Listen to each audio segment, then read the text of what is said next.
Welcome back to Cheddar Innovates, brought to you by CuriosityStream. Our smartphones have become a major part of our daily lives and are capable of doing so many amazing things for us.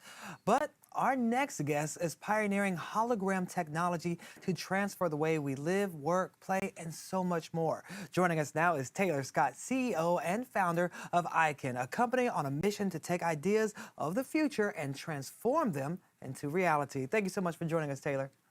Thank you. Nice to meet you.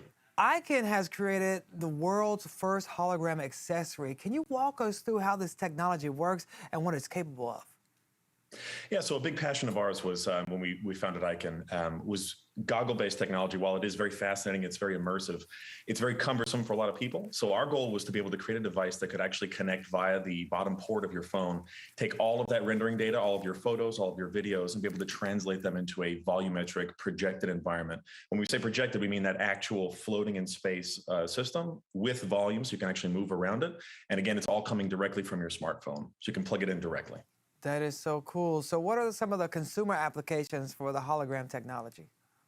So really excited about it. A big passion of mine. It's a big reason why I made the device in the first place when I was in my teens, was for that Princess Leia communication moment. So one of the things that we're going to be able to allow you to have is that real-time communication where you're projected in someone else's space and they're projected in your space, and you can actually see them in depth and in volume just utilizing the phone that you have today. Wow. So are you talking large scale, just their head, or their entire body can be transported to your living room? So it can be a lot of different things. So the device that you're seeing there, that's a device that we call the ARC. And that's a prototype device that we have for a lot of our B2B applications. Specifically, there's a lot of military applications that we use that for. And that's more of a desktop system that we're going to be delivering later. What's actually going to be delivered now is essentially a mobile accessory that's about the same size as your smartphone that attaches to it. So it's more of a handheld device, the same way as if you're going to be making a FaceTime call. And that's how you're going to be able to communicate with many people at once. Oh, and this, I'm sure, can be helpful for businesses to have conference calls and various things like that. How do you see businesses applying holographic technology? Well, one thing that we've done is we've done some really unique research on the amount of engagement and interest that comes emotionally from systems like this. So we even did some tests, which was very unique with infants, and seeing their response between using a mobile phone screen and a holographic screen at the same time. And again, because we're not using headgear, we're able to actually watch their eyes and where they're focused. So we would display the exact same video footage on both the phone and in our projection technology. 92% of the time, even infants were more interested in the hologram than they were in the actual 2D screen. So it's actually easier to digest visually the data that's being presented there, and it's more interesting. So in a workplace, especially when it comes to collaborative team events, it's really going to increase people's ability to collaborate on their ideas. Oh, I can see that definitely happening. How do you think the holograms will make sort of our daily lives easier in the future, just around the house, besides just having fun and looking at people during conversations? Well, especially from a holographic standpoint, being able to communicate ideas in the same room together is one way, especially from an educational standpoint. One thing that we see is, especially with COVID and having to go through education systems with youths having to look at Zoom for hours and hours, being able to increase their interest in the actual educational subject is one massive interest for us, as well as even just streaming systems, entertainment systems, as you can see there with the WASP, being able to interact with games and environments like that. In fact, the whole reason that I created the entire thing was for the ability to play even better video games. But for now, being able to take everything that we have and drastically increase our visual interest in it is going to be nothing but beneficial. Wow. So what's the innovation of the future then? I mean, this is amazing in itself, but what's next for IKIN? I know you guys are already thinking of the next project besides holograms.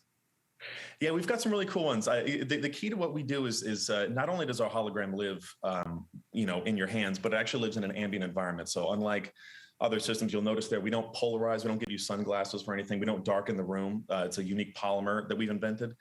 And so for that, now we're looking at being able to take massive spaces. It's essentially, if you watch the movie Minority Report, being able to actually have an entire interactive space. We can now do that in a very bright environment. So now that's what we're looking at for our future. Wait, when you said we can now do that, you mean like now you've already created it and you're like swiping from left to right and things? What we do, yeah. That's what we do at IKIN. Wow, that is so cool. Do you have to wear the gloves? It's almost like the virtual gloves. Really? Yep. No. So, and I can't get into too many details because it's one of our yes, future, you can. Go ahead. Go ahead. I forgot it's TV. It's the perfect place. I won't tell anyone. We use some unique forms of, we call it psychological perception tracking, but we do allow you to use a lot of different movements and control systems to be able to control the actual rendering environments. The rendering environment itself actually adapts to the individual. So we actually learn how they like to move with their equipment. Then we take that and we use that as an artificial network prior to the rendering system. So if you move your hands in particular ways, we'll even teach you how to use certain movements to be able to control the environment. And what will allow you to do is actually, you can pinch and zoom and actually move things. So you saw that prototype device earlier of the ARC. That's one of the devices, being able to actually hold your hand up and actually swipe things and move them. That's what we're building today. Wow, that is amazing. I can't wait. We're going to definitely keep an eye on IKIN and everything you guys are doing over there. Taylor Scott, CEO and founder, thank you so much for bringing this technology to us today.